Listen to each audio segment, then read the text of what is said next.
Okay, फिर तो अभी अभी बता दिया कि लास्ट क्लास में हम लोगों ने हमारे क्लास 11 के केमिस्ट्री का 4th चैप्टर स्टार्ट कर लिया था और उसमें हम लोग बात कर चुके थे इंट्रो की। केमिकल बॉन्ड्स क्या होते हैं, केमिकल बॉन्ड्स क्यों फॉर्म करते हैं, वो जो बचकाना मेथड था स्टैंडर्ड 9 वाला कि 2 कंप्लीट ऑक्टेट 2 कंप्लीट डुएट, उनके गलत होने के चांसेस, गलत होने के डर की वजह से हमें करंट और लेटेस्ट कॉन्सेप्ट की बात करनी थी, तो वो किया। एनर्जी मिनिमाइज़ करने की बात हुई कि जो एटम्स होते हैं उनकी एनर्जी होती है ज़्यादा, जब वो मॉलिक्यूल बना लेंगे उनकी एनर्जी मिनिमाइज़ हो जाएगी और दुनिया में हर कोई अपनी एनर्जी मिनिमाइज़ करना चाहते हैं। तो एटम्स भी वही चाहते हैं, उस चक्कर में वो कंबाइन होकर मॉलिक्यूल्स बनाते हैं। ठीक है, तो आज हम लोगों को एक और चीज़ डिस्कस करना है। हाँ, लास्ट क्लास ये भी कर लिया था ना हम लोगों ने, क्लासिफिकेशन ऑफ केमिकल बॉन्डिंग्स। कहा था स्ट्रॉन्ग केमिकल बॉन्ड है और वीक केमिकल बॉन्ड है। स्ट्रॉन्ग में हम लोगों ने आयनिक बॉन्ड की बात की, कोवैलेंट की बात की, कोऑर्डिनेट की बात की, मेटालिक बॉन्ड्स की बात हुई थी। फिर वीक में आ गए हम लोग, एक हाइड्रोजन बॉन्ड था, इंटरमॉलिक्यूलर और इंट्रामॉलिक्यूलर। फिर एक और वीक केमिकल बॉन्ड की बात हुई थी, कौन सी? वैन डर वाल्स फोर्स, जिसके फिर टाइप्स थे, डाइपोल डाइपोल फोर्स था, है ना, dipole induced dipole, induced dipole, induced dipole. फिर कहा आयन और इंड्यूस्ड डाइपोल। कहा कि ये सारी चीज़ें हम लोगों को बारी बारी से देखनी है। आज वक्त आया है कि जब हम लोग शुरू करने जाएं इनमें से सबसे पहले टाइप ऑफ केमिकल बॉन्ड को, जिसको आयनिक बॉन्ड के नाम से जानते हैं। ना सिर्फ वो जानेंगे बल्कि इससे रिलेटेड क्वेश्चंस भी लगाएंगे।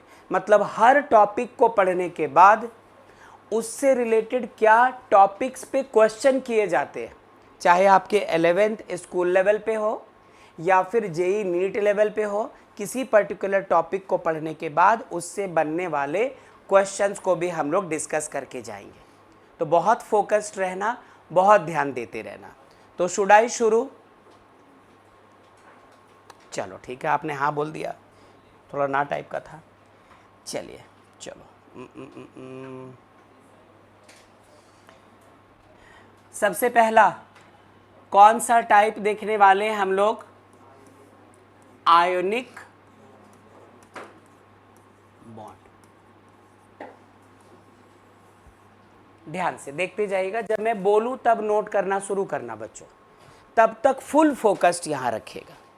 और आप जो ऑनलाइन हैं आप फिर स्क्रीनशॉट भी लेके रख सकते हैं, लेकिन नोट करेंगे, है ना, नोट करेंगे रुक रुक कर। सुनना,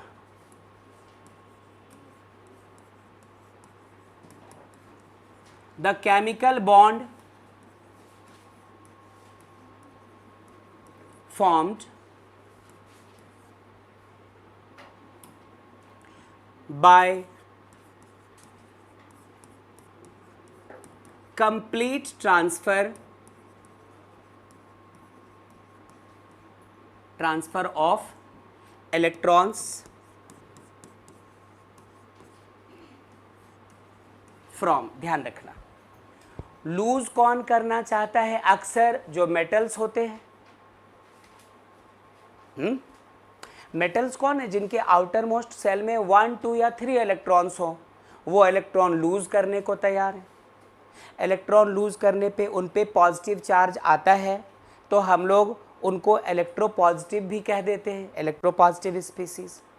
और इलेक्ट्रॉन गेन कौन करना चाहता है?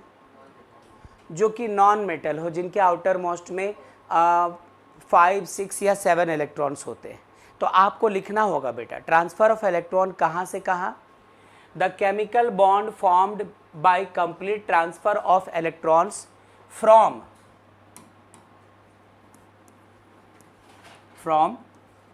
अ मेटल एटम, या आप इसी को मेटल एटम नहीं कहना चाहते तो आप कह दीजिए इलेक्ट्रोपॉजिटिव एटम, या आप इसी को इलेक्ट्रोपॉजिटिव एटम नहीं कहना चाहते तो कह दीजिए प्लीज़, तो कह दीजिए लेस इलेक्ट्रोनेगेटिव एटम। सब तो एक ही बात है, जिसकी इलेक्ट्रोनेगेटिविटी कम है वो बेचारा कमज़ोर है, अपना इलेक्ट्रॉन लूज़ करेगा।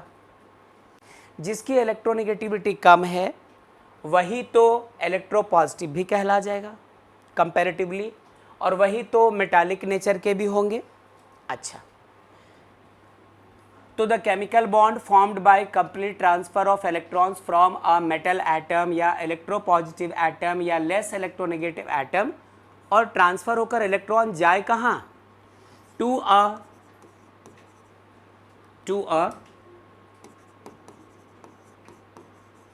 नॉन मेटल एटम, या उसका दूसरा नाम क्या दे सकते हैं, मोर इलेक्ट्रोनेगेटिव एटम, या फिर इसको लेस इलेक्ट्रोपॉजिटिव भी कह सकते हैं।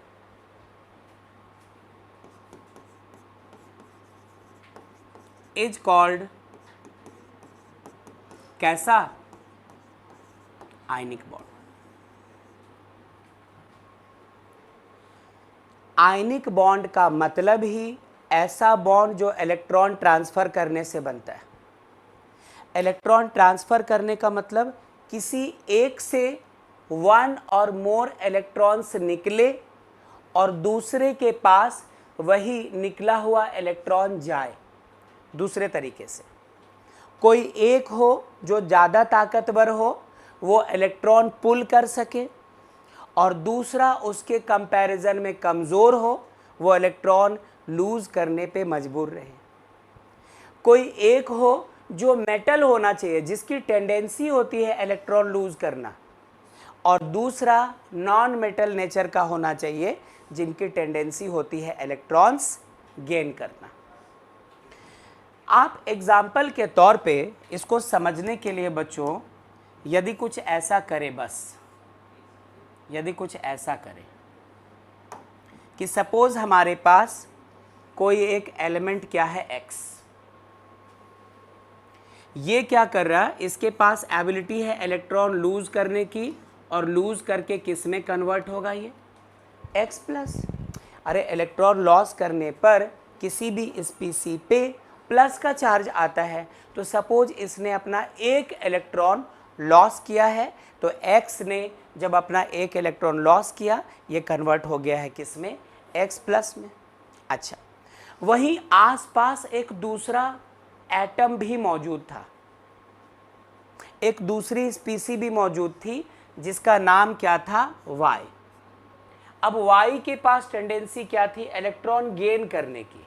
जो इलेक्ट्रॉन S ने लूज किया, उस इलेक्ट्रॉन को Y ने गेन कर लिया, और इस पे चार्ज कौन सा आ गया फिर हमारे पास, Y माइनस। अब ये जो X प्लस है और ये जो Y माइनस है, दोनों आमने सामने हैं, तो X प्लस और Y माइनस आपस में कंबाइन होकर हमें XY नाम का एक कंपाउंड देंगे, एक मॉलिक्यूल देंगे, जिसे कहा करेंगे हम लोग कि ये एक आयनिक कंपाउंड है। The compound formed by complete transfer of electrons is called ionic compound। ऐतराज कोई होनी भी नहीं चाहिए। आगे सुनना, यदि इस बात को डिस्कस करने के लिए हम लोग एग्जाम्पल ले लेते हैं, फॉर एग्जाम्पल, अभी तक तो आप में से जो अच्छे बच्चे हैं जिनको 9 की पढ़ाई याद है, उनको लग रहा होगा 9 वाली चीज़ें ही तो चल रही है, लेकिन इसमें भी 11 वाला कॉन्सेप्ट आएगा बेटा, अभी तुरंत 5 मिनट्स के बाद, 10 मिनट्स के बाद, या ये स्लाइड नोट कर लेने के बाद आएगा। और अच्छी अच्छी चीज़ें आएंगी जो आपने प्रोबेबली स्कूल में पढ़ लिया होगा, स्कूल वालों ने यदि ये चैप्टर पढ़ा दिया है तो, और नहीं तो आगे आने वाले वक्त में वो पढ़ाएंगे ही, डिस्कस करेंगे ही। एग्जाम्पल के तौर पे हम लोग ऐसा करते हैं, फॉर्मेशन ऑफ NaCl जरा देखते हैं। तुम बोलो क्या सर बच्ची वाली बात कर रहे हैं, ये तो 9 क्लास के बुक में थे, रहने दो, बहुत सारी चीज आएगी। अच्छा, ये रहा सोडियम, प्लीज, ये रहा सोडियम, और सोडियम लॉस करेगा ना अपना एक इलेक्ट्रॉन। सोडियम का एटॉमिक नंबर कितना, 11। फर्स्ट सेल में इलेक्ट्रॉन्स 2, सेकेंड सेल में इलेक्ट्रॉन्स 8, आउटर मोस्ट सेल में इलेक्ट्रॉन्स कितने 1। तो सोडियम के पास जो एक इकलौता इलेक्ट्रॉन है ये लॉस कर रहा है और ये खुद को कन्वर्ट किस में कर रहा बच्चों, Na+ में। इसके आसपास रखा हम लोगों ने क्लोरीन, ये रहा क्लोरीन, इसके आउटर मोस्ट में तो 7 इलेक्ट्रॉन्स है, 1 2 3 4 5 6 7। एक इलेक्ट्रॉन ये गेन करेगा, कौन सा, यही वाला जो सोडियम लॉस करेगा वो क्लोरीन गेन करेगा। जो सोडियम के लिए यूजलेस है वो क्लोरीन के लिए यूजफुल है। जो इसके लिए फेंकने जैसी चीज है वो इसकी जान बचा सकती है। क्लोरीन एक इलेक्ट्रॉन गेन कर जाता है, पहले से 7 था, एक और आने की वजह से 1 2 3 4 5 6 7 8, इसका ऑक्टेट पूरा। और सोडियम के अंदर में जब बाहर से एक इलेक्ट्रॉन गया तो अंदर जो शेल बचा उसमें तो ऑलरेडी 8 इलेक्ट्रॉन्स हैं, ऑलरेडी 8 इलेक्ट्रॉन्स हैं, ये एक बात हो गई। अब ये वाला Na+ कंबाइन होता है Cl- के साथ और हमें देता है बच्चों ऐसा, या तो इसको आप Na+ Cl- लिखो, तब भी दुनिया की कोई ताकत आपको गलत नहीं बोल सकती। लेकिन हम लोग आम तौर पर सोडियम क्लोराइड को कैसे लिखा हुआ पाते हैं, ऐसे, सिर्फ NaCl, दोनों सही है। जैस्मिन आवाज दीजिए और अभिनव भी। गुड, अच्छी बात है। तो यहां तो आप एक एग्जाम्पल देख पाए, एक और लेते हैं हम लोग एग्जाम्पल ही इसका। कौन सा एग्जाम्पल लिया, फॉर्मेशन ऑफ, चलो MgF2 ले लो, मैग्नीशियम फ्लोराइड। इसमें क्या होता है, इसमें ये रहा मैग्नीशियम, आउटर मोस्ट में कितने इलेक्ट्रॉन्स 2, एटॉमिक नंबर 12, 2, 8, 2, यही तो कॉन्फ़िगरेशन होता है इसका। और ये क्या करता है, मेटल भी है, इलेक्ट्रॉन लूज करने की टेंडेंसी भी है इसकी, तो 2 इलेक्ट्रॉन करता है लूज, जिसकी वजह से ये कन्वर्ट होता है किसमें, Mg++ में। वहीं दूसरी तरफ जो फ्लोरीन है, इसके आउटर मोस्ट में 7 इलेक्ट्रॉन्स, 7 हो गए, 1 2 3 4 5 6 7, ठीक है। और ये ऑक्टेट पूरा करने के लिए एक इलेक्ट्रॉन एक्सेप्ट करना चाहता है, तो एक इलेक्ट्रॉन ही एक्सेप्ट कर रहा है, ये दूसरा कहाँ चला जाएगा, ये बन गया हमारा F-। लेकिन आपने स्टैंडर्ड 9 में फॉर्मूला लिखने का तरीका सीखा होगा कि उनकी जो वैलेंसी है वो लिखो, क्रिस क्रॉस मेथड जो होता है वो यूज करो, और तो फिर आप फॉर्मूला बताते थे। तो उस वक्त आप यदि क्लास 9 की बात करो तो ये रहा Mg, ये रहा F, इस पे चार्ज क्या है +2, इस पे चार्ज क्या है -1। रिमेंबर ना, इसका मल्टीप्लिकेशन इससे और इसका मल्टीप्लिकेशन इससे, फॉर्मूला क्या होता था, Mg 1 और F कितने हो गए 2। तो हमें 2 पीस F- एटम्स चाहिए, F- आयन चाहिए, तो उसके लिए आप ये 2 ले लो, तो ये एक नहीं बल्कि दोनों जो लॉस हुआ है वो एक एक ले लेंगे दोनों, और हमारे पास 2 पीस F-।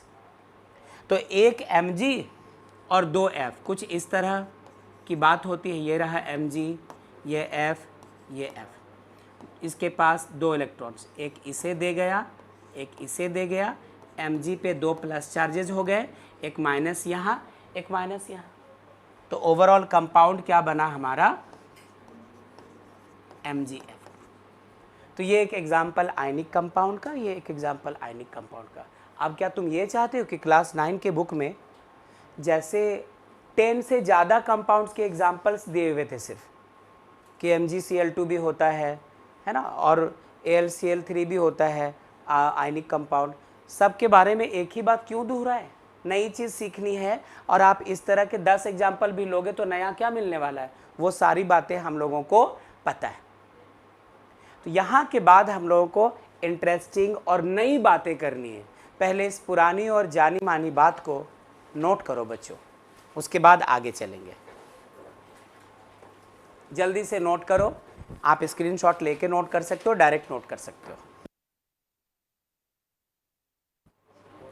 चलिए आगे चलते हैं। अब एक छोटी सी चीज आपको रिपीट करनी है, क्लास 9 10 में आ चुकी थी, नाम सुनो शायद आपको याद आ जाए, इलेक्ट्रोवैलेंसी। इलेक्ट्रोवैलेंसी हम में से कोई बताना चाहेगा इलेक्ट्रोवैलेंसी क्या होती है? आकर्ष चाहते हैं, ठीक है, ठहरना जरा।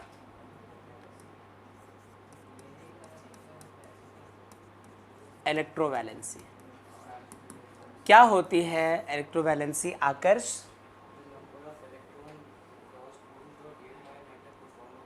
बिल्कुल, during the formation of an ionic bond. अच्छे से सुनना, जब आयनिक बॉन्ड बन रहा होता है तो जो मेटल है वो इलेक्ट्रॉन्स लॉस करते हैं, नॉन मेटल्स है वो इलेक्ट्रॉन्स गेन करते हैं। तो इस दौरान जितने इलेक्ट्रॉन्स लूज किए जाते हैं बाय मेटल्स, या जितने इलेक्ट्रॉन्स गेन किए जाते हैं बाय नॉन मेटल्स, या आप लूज और गेन नहीं कहना चाहते तो ट्रांसफर्ड बोल दो, जितने इलेक्ट्रॉन्स ट्रांसफर्ड हुए उसी इलेक्ट्रॉन के नंबर को हम लोग इलेक्ट्रोवैलेंसी कहते हैं। तुम बोलोगे इसकी ज़रूरत क्या है? बात करेंगे, ज़रूरत नहीं होती तो डिस्कस ही क्यों करते? और वैसे भी ये सब इसी चैप्टर में तो पढ़ते हैं, क्लास 9 में भी तो केमिकल बॉन्डिंग्स में ही तो पढ़ा होगा ये सब। हाँ हाँ, वो और बात है, क्लास 9 में सीबीएसई सिलेबस थोड़ा अजीब रहता है, हम लोग का इंटरेस्टिंग रहता है। सीबीएसई क्लास 9 केमिस्ट्री में सबसे पहले पढ़ाया जाता है मैटर इन आवर सराउंडिंग, आधी बुक खत्म उसी में, पूरा थ्योरी ठूस ठूस के। जब उससे जान बचती है, लगता है चलो नया चैप्टर में चलेंगे, अब वो बात को बढ़ा देता है, is matter around us pure. अरे यार, आधी केमिस्ट्री तो इसी वजह से नफरत हो जाती 9 क्लास में बच्चों को, सीबीएसई वालों को। उसके बाद आता है वो मॉलिक्यूल और एटॉमिक स्ट्रक्चर वगैरह, जो थोड़ा मज़ेदार चैप्टर होता है, वरना थ्योरी पढ़ा पढ़ा के टीचर भी बोर, पढ़ पढ़ के स्टूडेंट भी बोर हो जाते हैं। ये 9 की केमिस्ट्री। हाँ तो चलो वापस आते हैं। इलेक्ट्रोवैलेंसी सुनना बेटा, द नंबर ऑफ इलेक्ट्रॉन्स, क्या लिखा? लॉस्ट और गेन्ड, जिसको आप सीधे शब्दों में कह सकते हैं transferred.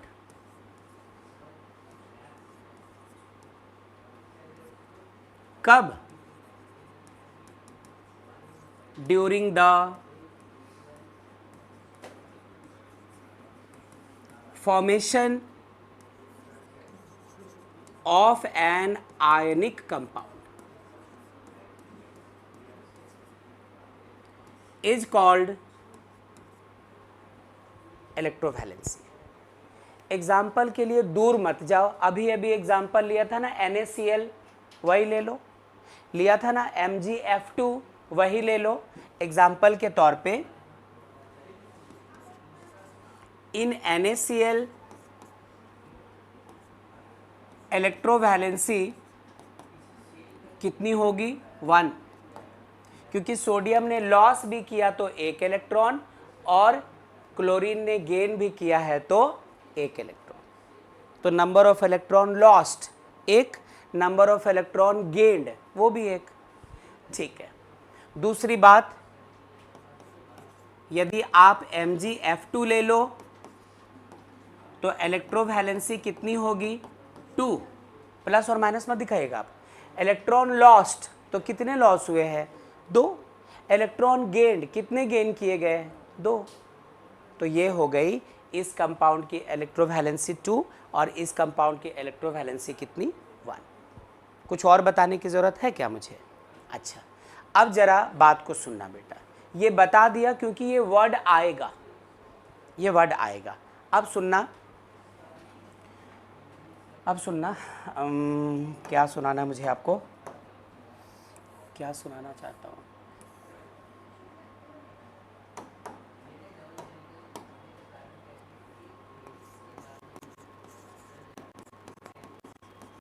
conditions for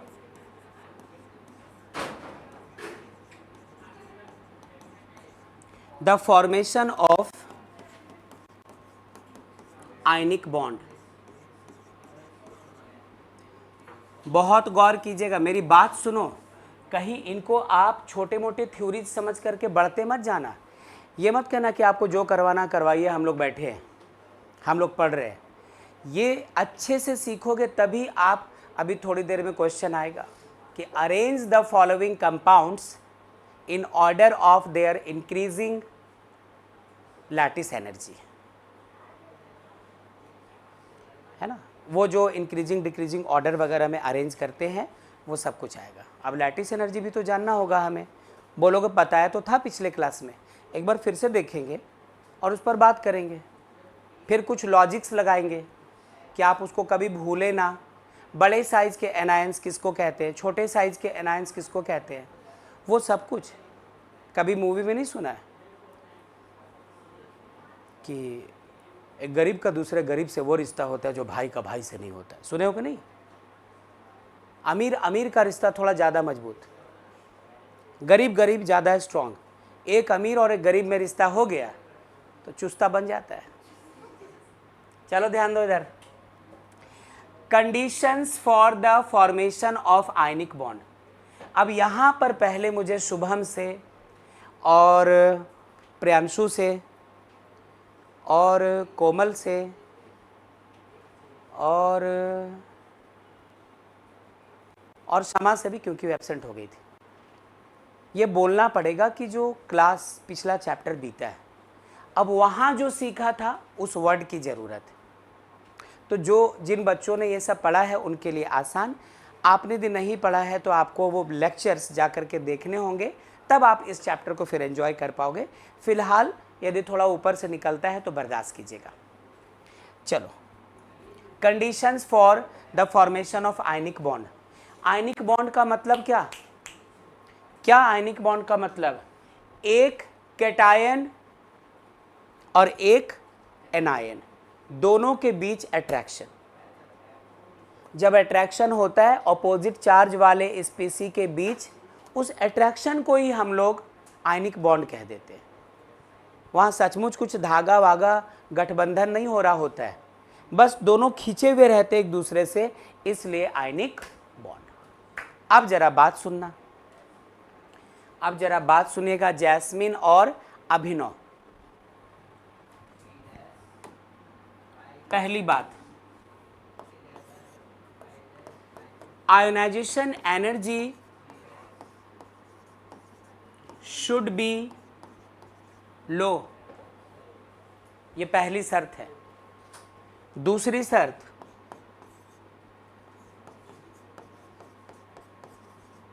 electron gain enthalpy, enthalpy हो जाता अभी, एंथैल्पी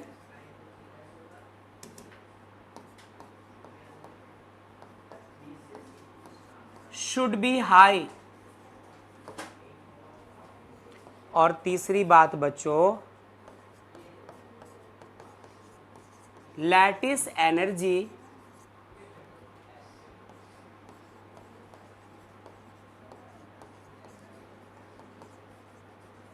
शुड बी हाई। चलो थोड़ी थोड़ी बात ऊपर ऊपर कर लेते हैं। यदि किसी ने पिछला चैप्टर नहीं पढ़ा, classification of elements and periodicity in properties में जो टर्म्स आ रहे थे, ionization energy, electron affinity, electron gain enthalpy, तो ऊपर ऊपर सुनना सिर्फ जिन्होंने नहीं पढ़ा है। फिर आप वो वीडियोस जाकर देख लेना, वो लेक्चर्स देख लेना, तो वो चीज़ें हैं। बस आवाज़ की थोड़ी सी प्रॉब्लम है तो वो मैनेज कर लेना, बीच बीच में थोड़ी कटती है। हाँ, जैस्मिन आगे बढ़े, अभिनव आगे चले। ठीक है, चलो जिन बच्चों ने पढ़ा है वो थोड़ा ज़्यादा फोकस कीजिएगा। आयोनाइजेशन एनर्जी किसको कहते हैं? आयोनाइजेशन एनर्जी, इसी को तो आयोनाइजेशन एंथैल्पी कह रहे थे, इसी को तो आयोनाइजेशन पोटेंशियल कहा था। The amount of energy required to remove an electron from an isolated gaseous atom is called the ionization energy of that atom. कोई एक एटम है, आप चाहते हो उसका इलेक्ट्रॉन आप निकाल लो। जब ये पढ़ा रहा था तो उस वक्त एक चीज़ मना किया था, कहा था अभी मत सोचो कि क्यों निकालना है इलेक्ट्रॉन, अगले चैप्टर में। अभी मत सोचो कि बाहर से एक्स्ट्रा इलेक्ट्रॉन क्यों डालेंगे, अगले चैप्टर में। याद कीजिए, ये सब कहा था आपसे। अब वो चैप्टर आ गया है, तो पिछले क्लास में टॉपिक सीखा था, वर्ड सीखा था, और अभी उसकी वजह और उसका यूज वो सब दिखेगा। हर पिछला चैप्टर आपको अगले चैप्टर के काबिल बनाता है, ये ध्यान रखिएगा। फिलहाल मान लो आप चाहते हो सोडियम अपना इलेक्ट्रॉन करे लॉस और किस में कन्वर्ट हो जाए, Na+ में। आप चाहते हो मैग्नीशियम अपना इलेक्ट्रॉन लॉस करे और किस में कन्वर्ट हो जाए, Mg2+ में। अरे मेटल का काम क्या, बॉन्ड किसके किसके बीच बन रहा है, एक मेटल और दूसरा नॉन मेटल। उसमें मेटल का रोल क्या होगा, इलेक्ट्रॉन लूज करना। यदि वो थोड़ा आनाकानी भी करे तो हम लोग बस माचिस, जलती हुई माचिस की तीली ले जाए और कम ही एनर्जी लेकर वो इलेक्ट्रॉन उगल दे। तो उसमें जो मेटालिक हिस्सा होता है, मेटल वाला पार्ट है, जिसकी ड्यूटी है इलेक्ट्रॉन लॉस करना, वो लॉस ही नहीं करेगा तो नॉन मेटल गेन कहाँ से करेगा। तो वो जो मेटालिक पार्ट है बेटा, उसको है ना आसानी से इलेक्ट्रॉन रिलीज करने वाला रहना चाहिए। हल्की फुल्की एनर्जी मिले तुरंत इलेक्ट्रॉन दे दे। तो दैट्स वाई सबसे पहले लिखा कि ionization energy should be low, ionization enthalpy should be low, ionization potential should be low, energy required to remove an electron should be low. Metal कम ही एनर्जी पे इलेक्ट्रॉन देने को तैयार रहे। तो ये पहला कंडीशन हुआ। अच्छा, देने वाला तो रेडी है, लेने वाला बोलेगा नहीं मुझे भूख नहीं है, मुझे नहीं चाहिए, मेरे पास है, तो भी तो बॉन्ड नहीं बनेगा। इसलिए जो दूसरा है लेने वाला, वो भी आसानी से इलेक्ट्रॉन लेने वाला रहे। अब ये चीज़ कब पढ़ा था हम लोगों ने, the amount of energy released when an extra electron is added to an isolated gaseous atom is called electron affinity, और उसी के नेगेटिव वैल्यू को कहा था इलेक्ट्रॉन गेन एंथैल्पी। कहा था कि जब आपको बाहर से इलेक्ट्रॉन मिलते हैं आप खुश होते हैं, खुश होकर एनर्जी रिलीज करते हैं। अब इलेक्ट्रॉन मिलने पर यदि हमारा नॉन मेटल खुश नहीं होता है तो इलेक्ट्रॉन लेगा ही क्यों। तो दैट्स वाई जो देने वाला है वो इलेक्ट्रॉन आसानी से दे, और जो नॉन मेटल इलेक्ट्रॉन लेना चाहता है वो इलेक्ट्रॉन आसानी से ले, ज़्यादा एनर्जी रिलीज करे इलेक्ट्रॉन ले करके, मतलब वो ज़्यादा खुश है। एग्जाम्पल दिया था ना वो राजे रजवाड़ों का टाइम का, कि कुछ गुड न्यूज़ आप लेकर जाते थे तो वो गले में पड़ा हार निकाल के दे देते आपको, ज़िंदगी भर बैठ के खाओ। अभी वैसे राजा का है ना, तो हमारे पास गुड न्यूज़ की कमी है क्या, तुरंत जाकर बोल देते कि सब्सक्राइबर इतने हो गए, व्यू बढ़ गया, 50 मिलियन से ज़्यादा व्यू आ गया, ये बताते महाराज खुश होते, और जो हार होता वो आपको दे देते। यूट्यूब थोड़ा थोड़ा करके देता, वो एक ही बार 5,000 करोड़ दे देता आपको, उतना भी कीमती नहीं होता था। सुनो इधर, तो जो लेने वाला वो इलेक्ट्रॉन लेने को तैयार रहे। अच्छा अब सुनो, देने वाला दे चुका, लेने वाला ले चुका, चिपकाने वाला गोंद कमजोर है। अरे एक प्लस हो गया, एक माइनस हो चुका, दोनों को अट्रैक्ट होना है, वो अट्रैक्शन का फोर्स कमजोर हो गया, फिर खराब। आप चाहते हैं ना सिर्फ आयनिक बॉन्ड बने बल्कि बढ़िया सा आयनिक बॉन्ड बने, तो प्लस माइनस बनने के बाद उनके बीच का अट्रैक्शन भी तो बढ़िया रहना चाहिए, जो उसको बांध के रखे, चिपका के रखे। वो काम कौन करता है बच्चों, लैटिस एनर्जी। हमें जानना पड़ेगा कि लैटिस एनर्जी फिर क्या होती है। ठीक है, पहले आप इसको नोट करो, तीसरे की बात अभी करेंगे हम लोग। जैस्मीन, अभिनव, ठीक है यहां तक?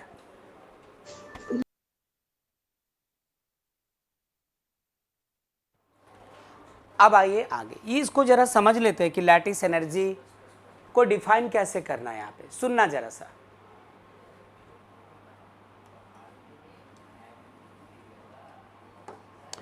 मान लो आपके पास एक आयनिक कंपाउंड है, क्या है?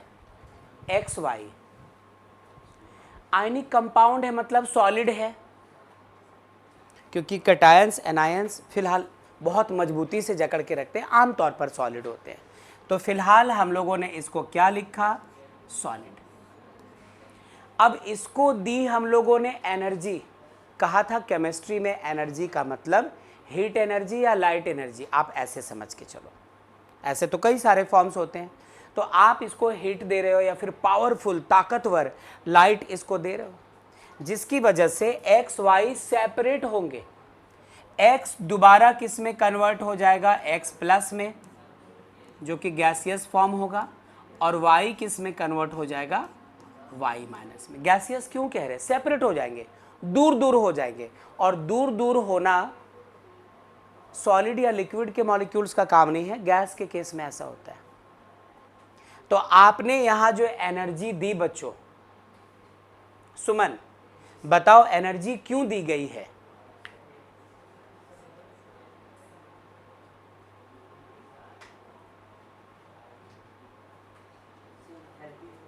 है? ठीक है, करते हैं बात। बिल्कुल सही जवाब दिया। क्या दिया हम लोगों ने इसको?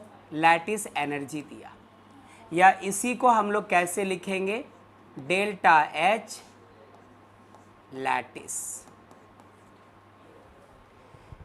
एल स्टैंड्स फॉर लैटिस और ई स्टैंड्स फॉर एनर्जी। अच्छा, लैटिस का मतलब क्या होता है? कुछ नेट जैसा, जाल टाइप की चीज़ को लैटिस कहते हैं। एक ही तरह की चीज़ को repeat repeat repeat repeat repeat repeat करके यदि आप एक जाल बना दो, उनको बुन दो आपस में, ताना बाना कस दो, लैटिस। तो लैटिस एनर्जी यहाँ पर डेल्टा एच मतलब हीट, डेल्टा एच मतलब एनर्जी। आपने इसे हीट दिया, आपने इसे एनर्जी दी, किसे? एक्स वाई को, जो कि कैसा है? आयनिक। क्यों दिए? ताकि इसका x प्लस अलग हो जाए और इसका y माइनस अलग हो जाए, इसका कैटायन अलग और इसका एनायन अलग। यदि ये NaCl था, आपने एनर्जी दी है ताकि ये Na प्लस Cl माइनस में टूट जाए, आप उसको लैटिस एनर्जी बोल दो। जितनी एनर्जी आप दे रहे हो वो लैटिस एनर्जी हो गई। यदि MgCl2 है, आप चाहते हैं Mg प्लस प्लस टूट कर अलग हो जाए और Cl माइनस जो दो है ना, वो दोनों टूट कर अलग हो जाए, तो ऐसे केस में जो एनर्जी आपने दिया है वो फिर क्या कहला सकती है? Lattice energy. तो ये तो लैटिस एनर्जी का एब्रिविएशन है, आप तो पहचान ही लोगे, लेकिन इसको ऐसे भी लिखते हैं, डेल्टा एच लैटिस। तो इसको डिफाइन यदि अब करने को कहा जाए, ऐसा लिख सकते हैं क्या?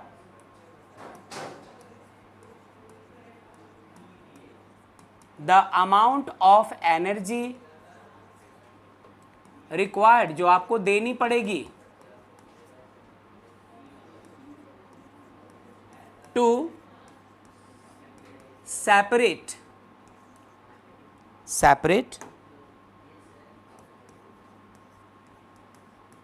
The ions of an ionic compounds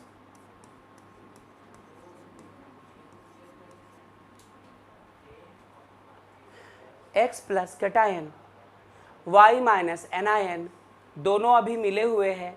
आप इसके दोनों आयंस को सेपरेट करना चाहते हो, दोनों आयंस को तोड़कर दूर दूर निकालना चाहते हो, तो जितनी एनर्जी रिक्वायर्ड होगी, जितनी एनर्जी आप दोगे किसी आयनिक कंपाउंड्स के कंस्टिट्यूएंट आयंस को सेपरेट करने के लिए, उसको हम लोग यहाँ पर कह दे रहे हैं क्या? Lattice energy. यही होती लैटिस एनर्जी। तो लैटिस एनर्जी कैसी होनी चाहिए? हाई है। क्या लिखवाया तुमने? हाइट लिखवाया आकर्ष, ऐसा नहीं कर सकते हो। हाई, क्यों हाई? कहते फिल्में समाज का आईना होती है। कभी सुना है सब? बोले सर इतना भारी भरकम सेंटेंस, हम लोग दूर ही रहते हैं इससे, है ना। फिल्में समाज का आईना होते हैं। हर 10 साल में समाज के लोग बदलते हैं, उनका विचार, उनके थॉट्स बदलते हैं, जीने का तरीका बदलता है हर 10 साल में। यदि यकीन ना हो तो आप 90s की मूवीज़ ले लेना। 1990 से लेकर 2000 के बीच इन 10 सालों में जो मूवीज़ बनी वो एक पर्टिकुलर मुद्दे पे बनती थी। जब 2000 से लेकर 2010 में आओगे तो इन 10 सालों में मूवीज़ का जो थीम था वो बदल चुका था, वो अलग मुद्दे पे बन रही थी। 2010 से 2020 में अलग लेवल की मूवी बनी। अभी से लेकर के अगले 10 साल तक एक ही टाइप की मूवीज़ मिलेगी। 1950s में उस वक्त अकाल पड़ते थे, सूखा पड़ता था, बारिश नहीं हो रही है, कोई एक लाला है जिसमें हीरो के माँ के गहने इसके पास गिरवी पड़े हुए हैं, वो डाकू बन गया, गहना छुड़ाना है ना। लाला जब हीरो छोटा था तो उसको अनाज उधार नहीं दे रहा था, बदसलूकी कर गया। अब बड़ा होकर डाकू बना, उसे लाला कनपट्टी में ऐसे 2 नाली लगा करके मेरे माँ के गहने दे लाला, इस पर मूवी बनती थी। 80s में आ जाओ, हीरो के पापा को वो जो उनके रिलेटिव्स या आसपास के गुंडे हैं वो मार डालते थे। अब बदला लेने के लिए उनके राख से ऐसे निकाल कर यहाँ लगा कर राख और कसम खाता था,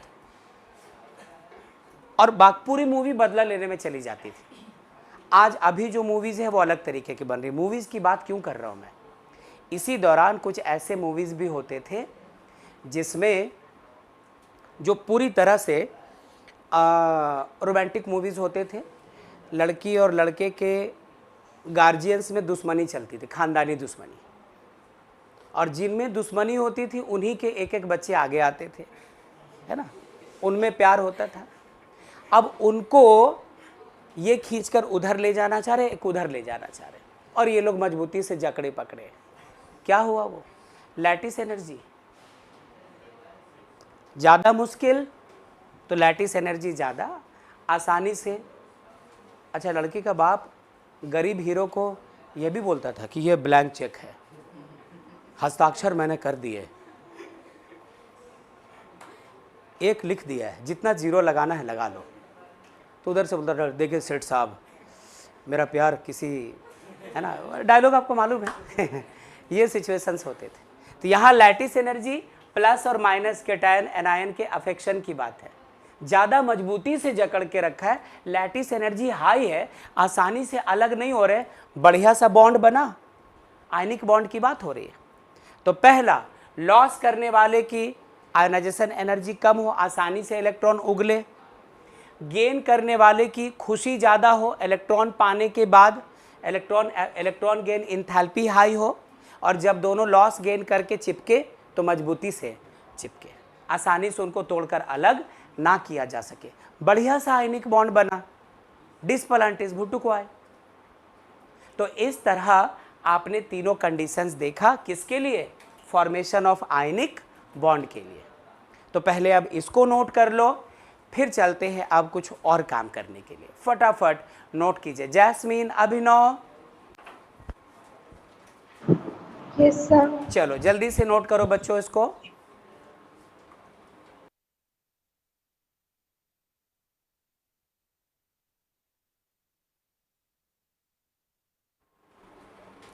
आगे चलते हैं। अब जिस लैटिस एनर्जी की बात हुई है उसके बारे में एक बात और, फैक्टर्स अफेक्टिंग लैटिस एनर्जी।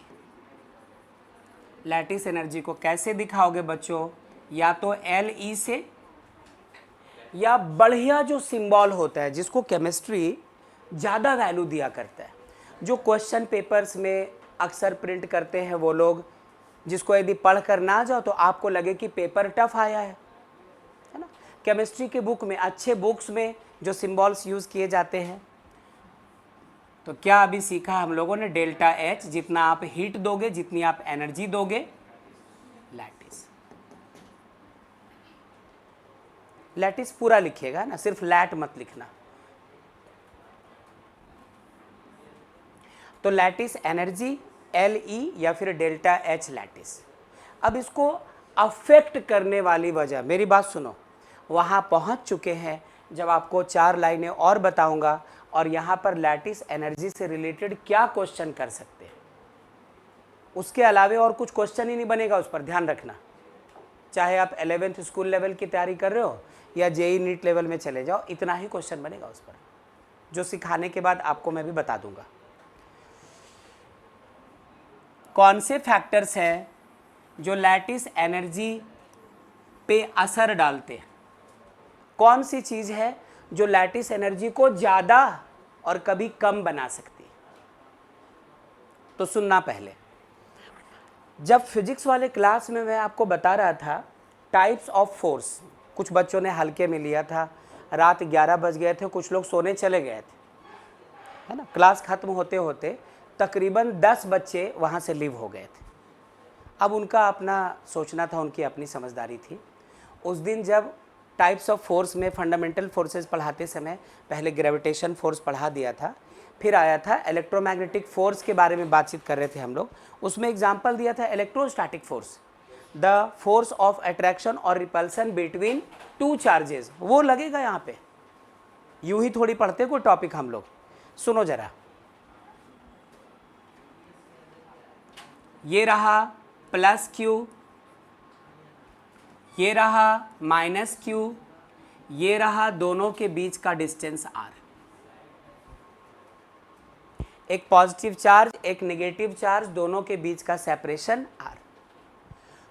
तो इनके बीच जो फोर्स ऑफ अट्रैक्शन होता है, unlike charges attract each other, वो फोर्स ऑफ अट्रैक्शन उस दिन तो कुछ और ही पढ़ा था, आज मैं आपको कहना चाहता हूं the electrostatic force of attraction between two charges separated by some distance is given by या proportional to Q1 into Q2 by R square। उस दिन ये बताया था आपको, उस दिन ऐसी बात हुई थी। अभी मैं बात ऐसी करूँगा कि स्क्वायर को फिलहाल हटाओ, क्योंकि ये फिजिक्स की बात हम लोग नहीं कर रहे, केमिस्ट्री की बात कर रहे हैं। आप यहाँ पर स्क्वायर को छोड़ दो और ये समझो कि जब कभी कहीं पे एक पॉजिटिव चार्ज हो, उससे सर्टेन डिस्टेंस पे एक नेगेटिव चार्ज हो और दोनों के बीच कुछ ना कुछ डिस्टेंस हो स्मॉल r, तो उनके बीच का जो फोर्स ऑफ अट्रैक्शन है वो दो चीज़ों पे डिपेंड करता है यहाँ पे। पहला, दोनों चार्जेस के मैग्नीट्यूड पे। यदि चार्ज छोटे छोटे हो, पहला चार्ज 2 कूलॉम, दूसरा चार्ज 3 कूलॉम, मल्टीप्लाई करोगे तो आंसर क्या आएगा? 6 कूलॉम। 2 × 3 6 कूलॉम, ये आंसर आया। लेकिन पहला चार्ज यदि 20 कूलॉम हुआ, दूसरा चार्ज 30 कूलॉम हुआ, तो 600 आ जाएगा प्रोडक्ट। तो चार्जेस यदि छोटे छोटे तो उनके बीच का force of attraction come, charges यदि बड़े बड़े ताकतवर तो फोर्स ऑफ अट्रैक्शन ज़्यादा। एक तो ये फैक्टर है। लेकिन हम लोग यहाँ पे जिसको फोकस करेंगे बच्चों, वो है दोनों के बीच का डिस्टेंस R। R को फोकस करने वाले जैस्मीन, अभिनव मौजूद है हम लोग? दे दीजिए आवाज। Yes sir. Very good. अब अभिनव की आवाज नहीं आई? Yes sir. Very good. इसी बात को हम लोग ऐसे देखो, हम लोग तो आयनिक बॉन्ड की बात कर रहे हैं। सपोज करो ये हमारा पहला आयन हुआ और ये हमारा दूसरा आयन हुआ।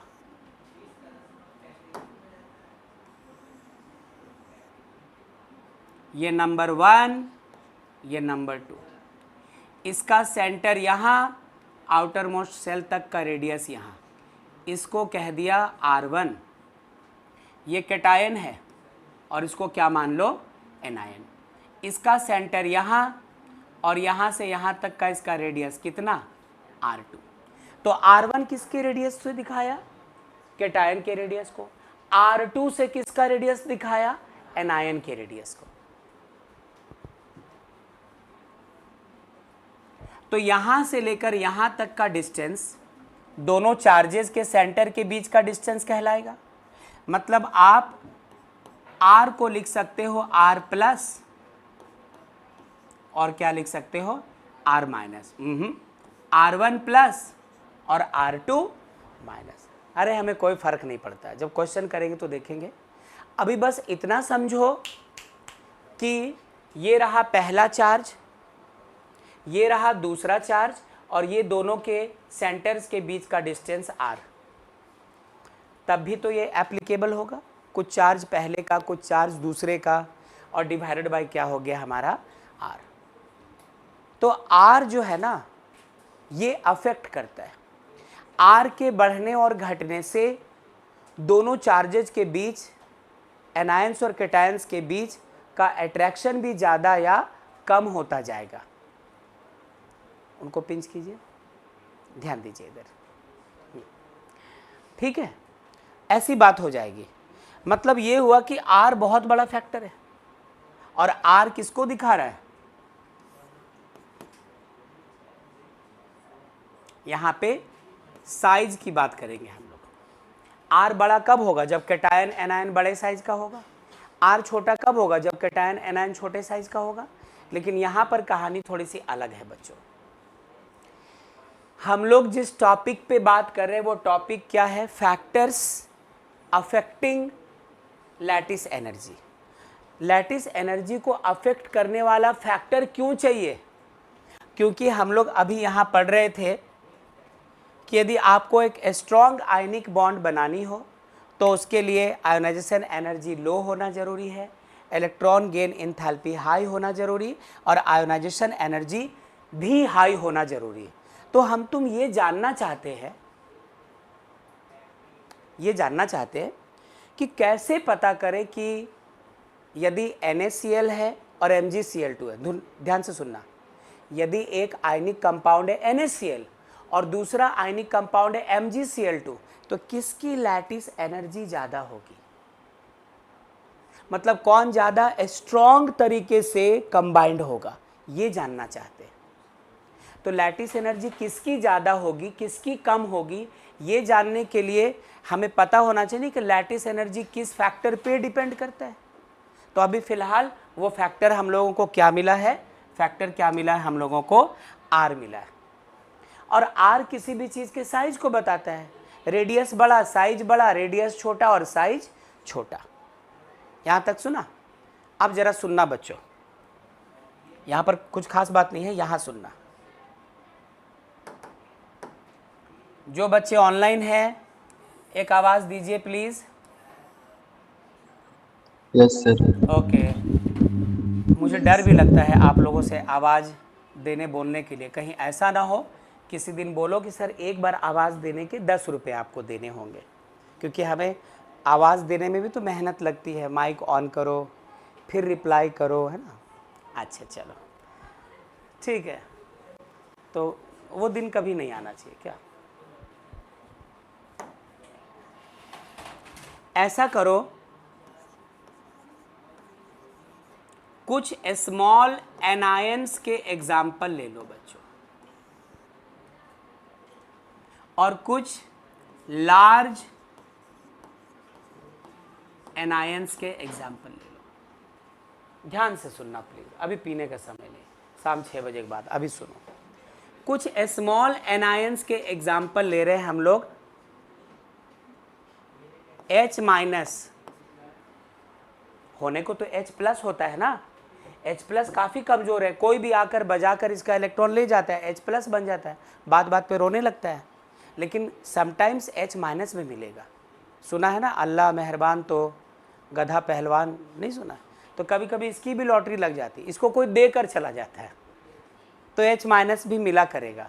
सुन पाए बच्चों हम लोग? सुन ही पाए होंगे।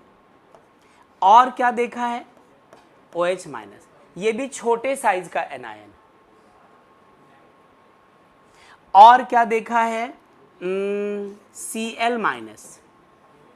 और क्या होता है, F माइनस।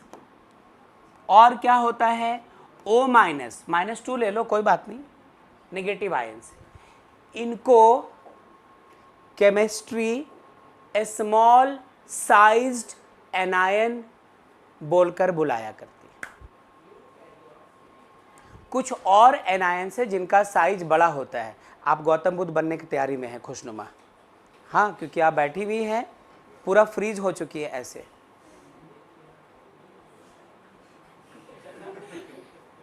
बस अब ज्ञान प्राप्त हो गई तो ध्यान रखना जरा। आई नो कि जब लिखना नहीं होता है तो है ना, झपकी वगैरह आती है, बट ये ठीक है, कोई बात नहीं। Large anions SO4 minus minus, चलो यहां पर एक और माइनस दे देते हैं, CO3 minus minus, NO3 minus होता है ना, HNO3 ब्रेक होता है तो H प्लस और NO3 माइनस बनता है, एटसेट्रा।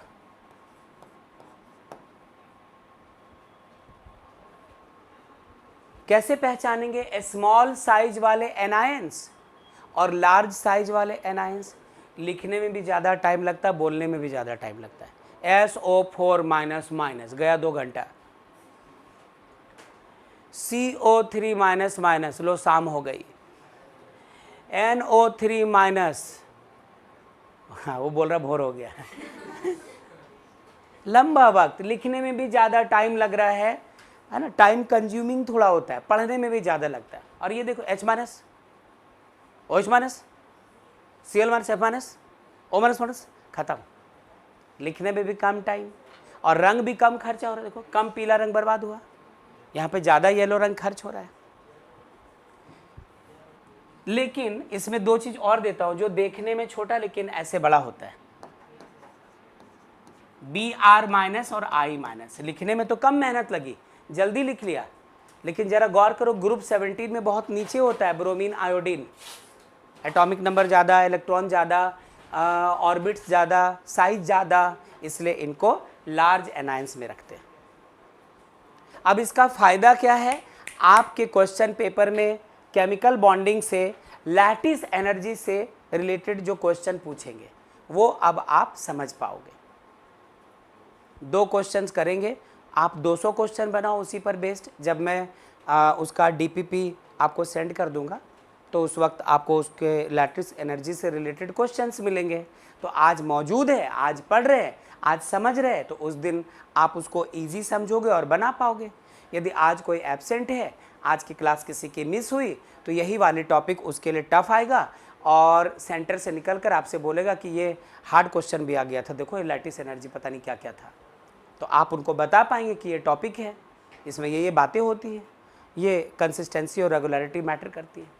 आप पहले इसको नोट करो, क्वेश्चन शुरू करते हैं। जैस्मिन आवाज़ दीजिए और अभिनव भी। Yes sir. ठीक है। Yes, sir.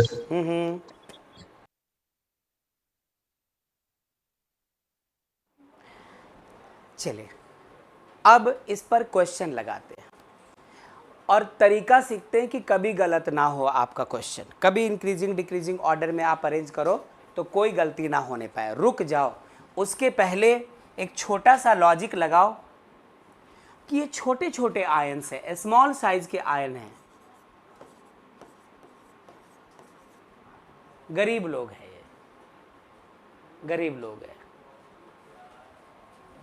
और ये बड़े बड़े साइज के हैं। और भी ले लो ना, HSO4 माइनस ले लो, है ना, कुछ भी ले लो, हटा उतना लेना क्या है, समझ जाएंगे जब एग्जाम्पल में देख लेंगे। ओके, ये क्या है? सब के सब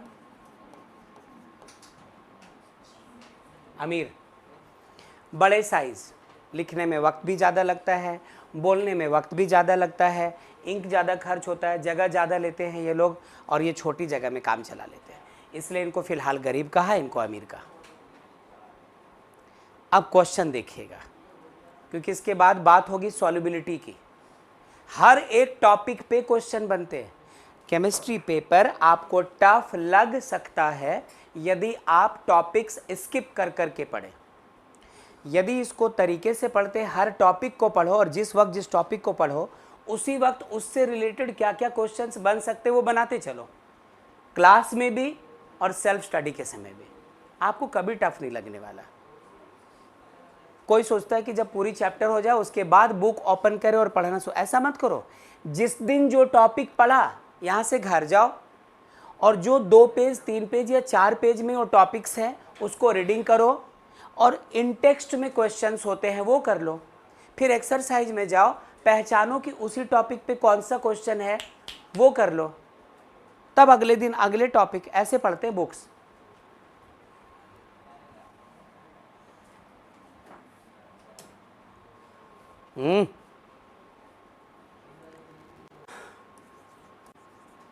एक क्वेश्चन है,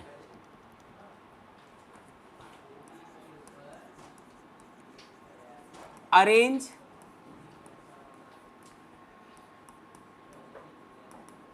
the following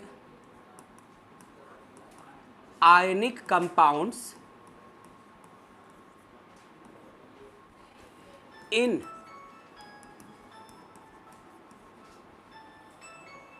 कोई गदर मूवी का ताजमहल ले आया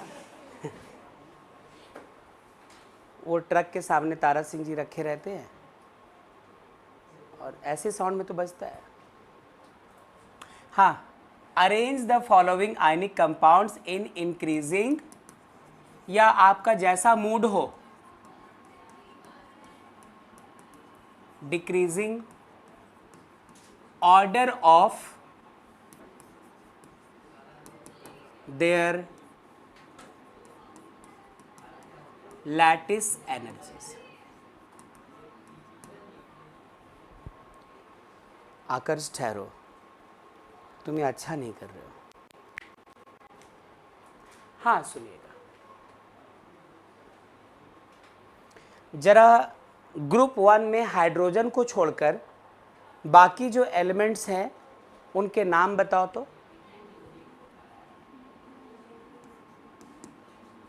लीना की रब से फरियाद, रब रहने दो। फ्रांसियम तो वैसे भी नहीं लेंगे क्योंकि वो रेडियो एक्टिव है, उसके न्यूक्लियस में चेंजेस आते रहते हैं, इसलिए हम लोग नहीं लेते। क्या आपको याद आया बच्चों, जैस्मिन और आपसे बात बहुत देर से नहीं हुई है। Yes, Jasmine sir. और सीजियम नहीं, जैस्मिन और अभिनव। क्या ये पगला लगा है। चलो सीजियम ले लेते हैं, ये बोल दिया तो ठीक है। ये सब है। जब वो लोग क्वेश्चन देंगे ना, इसको बिखेर देंगे। क्या करेंगे वो लोग क्या कर देंगे, आपको सोडियम यहाँ रख देंगे, ठीक है, रुबिडियम उठाकर यहाँ कर देंगे, पोटेशियम उठाकर, ये क्या हो रहा, अच्छा मजाक उड़ा रहे हो तुम। अरे भाई साहब, अंडू अंडू, पूरी बेइज्जती हो रही मेरी। ठीक है, कोई बात नहीं। चलो यहाँ पोटेशियम लिख दिया, पोटेशियम यहाँ लिख दिया, सीजियम यहाँ लिख दिया और लिथियम यहाँ लिख दिया। वो लोग ऐसा लिख देंगे बच्चों, और ऐसा लिखने के बाद सबके साथ कुछ कुछ लगा देंगे। ओफो, लिख देंगे NaF, LiF, KF, RbF, CSF, सब के सब आयनिक कंपाउंड्स। तो इसमें गौर करो, सब में फ्लोरीन कॉमन है, F- तो सब में है, सिर्फ बदल क्या रहा है, वो बाकी जो एलिमेंट्स हैं सोडियम और ये हाँ वही सब है।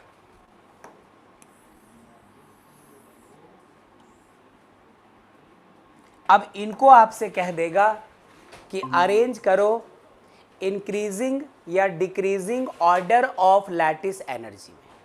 लैटिस एनर्जी किसी की ज़्यादा है, इसका मतलब क्या है, बहुत एनर्जी दोगे तब वो टूटेंगे आयंस में, और किसी की लैटिस एनर्जी यदि कम है, मतलब कम एनर्जी दो फिर भी वो जो कंपाउंड है वो प्लस माइनस आयंस में ब्रेक हो जाएंगे। यही तो बात है।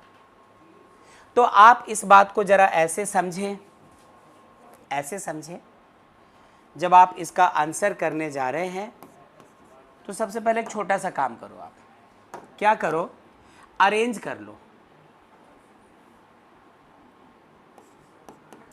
LiF लिख दो, लिथियम सबसे पहले आता है, फिर NaF लिखो, फिर KF लिखो, फिर RbF लिखो और CsF लिखो। ठीक है। अब अभी जो बात हो रही थी बच्चों पीछे, स्मॉल आयंस और लार्ज आयंस, इसकी बात करनी होगी। स्मॉल आयंस को कहा कि गरीब है, और लार्ज आयंस को हम लोगों ने क्या एज्यूम किया है, अमीर किया है। अभिनव आवाज़ दीजिए। थोड़ी देर पहले सिर्फ जैस्मिन से बात हुई थी। अभिनव आवाज़। Yes sir. ठीक है, ठीक, बहुत अच्छा। इसका सिर्फ फर्स्ट और लास्ट देखना बच्चों, फर्स्ट और लास्ट। फ्लोरीन तो सब में है ना। अब आया पिछले चैप्टर में जब classification of elements and periodicity in properties पढ़ रहे थे, जब हम लोगों को ये पढ़ने को मिला था कि टॉप टू बॉटम आने पे आयनिक साइज इंक्रीज कर रहा होता है। पिछले चैप्टर की बात आ गई, फिर से मैं कहता हूं। तो जरा सोचो कि लिथियम सबसे छोटे साइज का होगा, फिर इससे बड़ा कौन होगा, सोडियम, इससे बड़ा कौन, पोटेशियम, फिर रुबिडियम, और फिर क्या होगा, सीजियम। पढ़ाया है। ऐसा ऐसा ऐसा ऐसा ऐसा पढ़ा तो है। टॉप टू बॉटम आने पे एटॉमिक नंबर्स बढ़ते हैं, उसकी वजह से नंबर ऑफ शेल इंक्रीज करते हैं, नंबर ऑफ शेल इंक्रीज होने से साइज इंक्रीज करता है।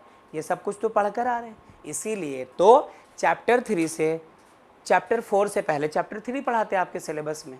उनको पता है कि 3 में जो सीखोगे 4 में ज़रूरत है, और अभी 3-4 में जो सीख रहे हो इसके बाद वाले चैप्टर में इसकी ज़रूरत पड़ेगी। आप पढ़ेंगे ऑक्सीडेशन रिडक्शन, वहाँ चाहिए होगा, वहाँ आपको ये सब नॉलेज चाहिए। ये छोड़कर जाओगे रेडॉक्स में, रट कर जाओगे वापस, क्या फ़ायदा। खैर चलो, तो बड़ा छोटे साइज का है, छोटे साइज का है। सब तो प्लस माइनस होगा ना बच्चों, ये तो पता है ही कि Li प्लस F माइनस के जुड़ने से बना है, Na plus F minus, K plus F minus, Rb plus F minus, Cs plus F minus. अब जरा सोचो, फ्लोरीन तो सब में है, फ्लोरीन सब में है, इसमें तो अमीर गरीब का कुछ नहीं है, लेकिन लिथियम हमारा क्या है, गरीब है। और फ्लोरीन तो बहुत छोटा होता ही है, ये भी क्या है बच्चों, ये भी क्या है, गरीब है। जबकि यहां आ जाओ, सीजियम का साइज काफी बड़ा और फ्लोरीन उसके मुकाबले बहुत छोटा। तो ये अब है कैसा, अमीर, और ये कैसा है, गरीब। बताओ बॉन्ड किसके किसके बीच का ज़्यादा अच्छा होता है, अमीर गरीब या गरीब गरीब, है ना। गरीब गरीब के बीच का बॉन्ड अच्छा होता है, दोनों एक लेवल के होते हैं, दोनों कहीं पर भी बैठ जाते हैं, कुछ भी खाना शुरू कर देते हैं। स्ट्रीट फूड मिला तो वही खा लिया, कुछ और मिला तो वही खा लिया, पेट भरने से मतलब है, काम खत्म। अब अमीर गरीब एक साथ आ जाए, अमीर पिज़्ज़ा खा रहा है और गरीब खैनी बना रहा है, तो मुश्किल है ऐसे। कितना भी कड़ा चूना दे दो, लेकिन वो थोड़ा सा तो एटीट्यूड में रहेंगे कि ये सब चीज़ें नहीं खाते हम लोग। तो यहाँ पर बॉन्ड कमज़ोर होगा बेटा, ये आसानी से कम हीट दोगे ब्रेक हो जाएगा, लैटिस एनर्जी क्या होगी, इस कम। और यहाँ गरीब गरीब के बीच की दोस्ती लाजवाब दोस्ती होती है, ताकत बहुत स्ट्रांग है, आप ब्रेक करने जाओ बहुत ज़्यादा एनर्जी देनी पड़ेगी। तो यहाँ पे लैटिस एनर्जी ज़्यादा हो गई, जो रिक्वायर्ड एनर्जी है टू ब्रेक द बॉन्ड वो ज़्यादा, और यहाँ पर क्या हो गई, कम। तो सबसे ज़्यादा लैटिस एनर्जी किसकी बच्चों, इसकी, इससे कम ये, इससे कम ये, इससे कम ये, और सबसे कम ये हो गया। चलेगा। तो ये एक क्वेश्चन हो गया। एक और क्वेश्चन देख लीजिए आप, एक और क्वेश्चन देखो।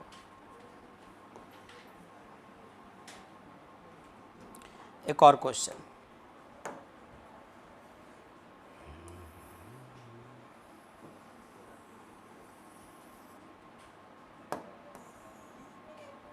चलिए एक और क्वेश्चन लेते हैं।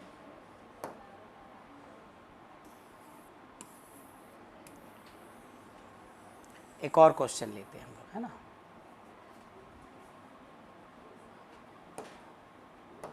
चलो एक और क्वेश्चन में आ जाइए। इसमें क्या है, इस बार सबका सल्फेट दे देगा आपको, SO4 माइनस वाली जो कहानी थी वो दे देगा। जरा ग्रुप 2 के एलिमेंट्स को बताना आकर्ष।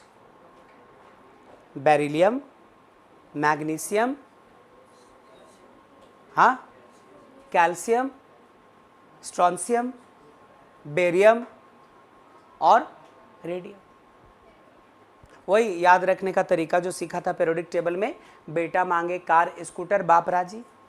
चलो बेटा यहाँ बीच में खड़ा होकर मांग रहा है, बेटा मांगे कार स्कूटर, बाप यहाँ खड़ा है, राजी है। इसमें कितने लिए थे, 1 2 3 4 5, इसमें 1 2 3 4 5, हटाओ रेडियम, छोड़ दो इसको भी, मुकाबला बराबरी का। अब देखना कंपाउंड जरा, ये है MgSO4 comma SrSO4 BeSO4 BaSO4 barium sulphate CaSO4, ये सारे कंपाउंड दे दिए। अब इनको भी अरेंज करना है इनके इंक्रीजिंग या डिक्रीजिंग लैटिस एनर्जी पे। या तो सबसे ज़्यादा जिसकी लैटिस एनर्जी उसको पहले रखो, फिर घटते घटते घटते घटते कम, या जिसकी लैटिस एनर्जी सबसे कम है उसको पहले रखो और बढ़ते बढ़ते बढ़ते बढ़ते ज़्यादा। अभिनव आवाज़ दीजिए और जैस्मिन भी आवाज़ दीजिए फटाफट, देर किए बगैर। Yes sir. बहुत अच्छा, Yes, sir. Very good. चलो मिल के सॉल्व करते हैं, मिल के सॉल्व करते हैं।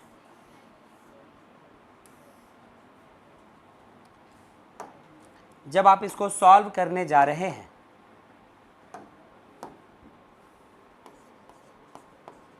सबसे पहले इनको एक सिस्टमैटिक वे में अरेंज करो। BeSO4 बेटा सल्फेट मांगे sulphate, car SO4 scooter SO4 बाप SO4 लगा दिया। आपको क्या लगा पीरियोडिक टेबल याद करवाने के लिए वो सब बात हो रही थी? नहीं, आपको जिंदगी भर ये सब याद रहना चाहिए। दैट्स वाई वो जो लॉजिक्स वगैरह हम लोग ले रहे थे उसका यूज हो रहा था वहाँ पे, फिर रिपीट होता रहेगा। ठीक है, उनको जिंदा कर लीजिए। तबीयत खराब है, लिख रही है, माथा से लिख रही थी, इधर ध्यान दो। अब सुनो, ये भी तो ग्रुप 2 है बच्चों। Beryllium, magnesium, calcium, strontium, barium, ये सब, ये भी तो ऊपर से नीचे आने पे साइज इनका बढ़ता जाता है। तो सबसे छोटा कौन है इसमें से? बेरिलियम। तो जब आप बात करेंगे इसकी, मैं जल्दी जल्दी बता रहा हूँ क्या, और कितना सुनो, Be plus plus SO4 minus minus divalent है, Mg plus plus SO4 minus minus, Ca plus plus SO4 minus minus, Sr plus plus SO4 minus minus, Ba plus plus SO4 minus minus. ठीक है, अब देखो beryllium सबसे ऊपर है, सबसे छोटे साइज का है, मतलब एनायन है लेकिन इस पूरे झुंड में सबसे छोटे साइज का। कैसा हुआ ये? कैसा हुआ? गरीब। और सल्फेट बड़े साइज का होता है, क्या है ये? अमीर। यहां आ जाओ, बेरियम सबसे बड़ा हो गया यहाँ पर, ये भी कैसा है, अमीर, और सल्फेट तो माशाल्लाह पहले से अमीर है।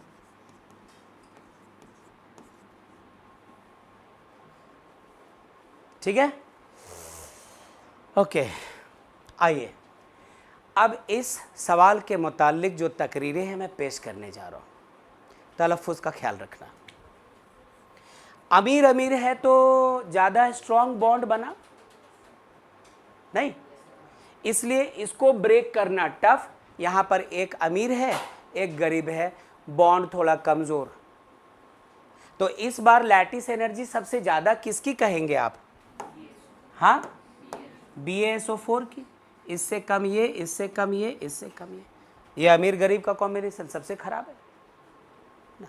तो या तो अमीर अमीर या गरीब गरीब, आपको इस तरह से इसका ख्याल रखना होगा। क्या यहाँ तक ठीक? यदि मैं लैटिस एनर्जी पे कुछ क्वेश्चंस आज ही आपको भेज दूँ तो कर पाएंगे सॉल्व? आज भेजूंगा नहीं रे एड़ा, बोल रहा हूँ, सिर्फ नोट करो। क्या 4-5 क्वेश्चन क्या करोगे? चलो नोट कर लो इसको फटाफट। और आपसे बताना चाहता हूँ कि इस वाले टॉपिक के बाद हम लोगों को सॉल्युबिलिटी वगैरह के बारे में पढ़ना है, तो वो हम लोग अगले क्लास पढ़ेंगे। आज बस इसको नोट करेंगे हम लोग। आज की क्लास यहीं रुक रही है बच्चों, तो इसका स्क्रीनशॉट ले लो, नोट कर लो, जो करना है कर लो। और जैसे जैसे आगे जाएंगे आप इस चैप्टर में डूबते जाएंगे। डूबते जाएंगे मतलब डूब के मरना नहीं है, मतलब आप सराबोर होते जाएंगे, ये है बस। तो इस क्लास को रोके पहले